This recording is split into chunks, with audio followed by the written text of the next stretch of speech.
पुराने समय में एक शिष्य अपने गुरुजी के पास गया और बोला कि गुरुजी, मेरे जीवन का मोल क्या है। गुरुजी ने उसे एक स्टोन दिया और बोला कि इसको बेचना नहीं है, केवल इसका मोल डलवाना है।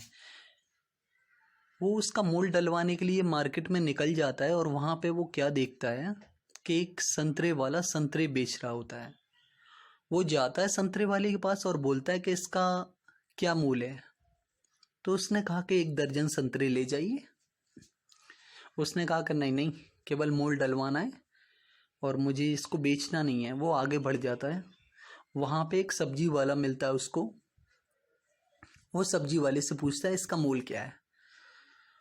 उसने कहा 1 आलू की बोरी ले लीजिए और ये मुझे दे दीजिए, बड़ा अच्छा चमक रहा है। उसने कहा नहीं नहीं, मोल डलवाना है इसका, गुरुजी ने मना किया है। वो आगे बढ़ जाता है। आगे बढ़ के उसको एक सुनियारा मिल जाता है। सुनियारे से पूछता है कि इसका क्या मूल है। उसने कहा 5 करोड़। उसको अपनी आंखों पे यकीन नहीं होता है और एकदम से उसको तलेड़ी आने लग जाती है। वो कहता है 10 करोड़। बेहोश होने लगता है। उसने कहा नहीं। तो वो कहता है कि मेरा सामने बंगलो पड़ा हुआ है, मैं उसको गिरवी रख देता हूँ, 25 करोड़ में देना है। उसने कहा कि नहीं। वो आगे बढ़ जाता है। उसको एक जौहरी मिल जाता है जो हीरों की परख करने वाला होता है और वहाँ पे वो उसको स्टोन को दंडवत प्रणाम करता है और पूछता है कि कहाँ से लाया ये नायाब चीज़। उसने कहा कि वाद विवाद का टाइम नहीं है, आप केवल इसका मोल बताओ। उसने कहा सूरज बेच ले, चांद सितारे बेच ले, ये कायनात बेच ले, इसका मूल मैं तो क्या, दुनिया का कोई भी इंसान नहीं चुका सकता है, ये तो अनमोल है।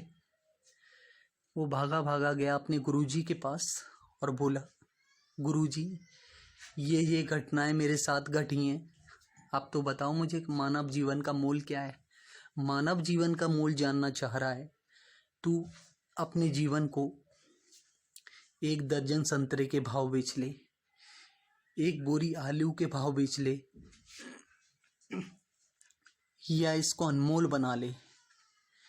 ये तेरी दृष्टि के ऊपर निर्भर करता है कि तू चीज़ों को देखता कैसे है। नजरें बदली, नज़ारे बदले, कश्ती बदली, किनारे बदले। अगर सृष्टि को बदलना है तो दृष्टि बदल लो, अपने आप चीज़ें बदलने लग जाएंगी।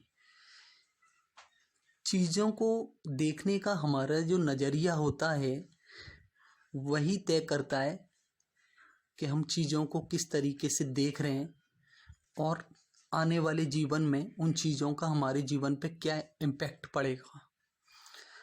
अगर हमारा एटीट्यूड अच्छा है तो हमें हर चीज़ अच्छी दिखाई देंगी। अगर हमारा एटीट्यूड ठीक नहीं है, नकारात्मक है, तो सारी चीज़ें हमें नेगेटिव दिखाई देती हैं।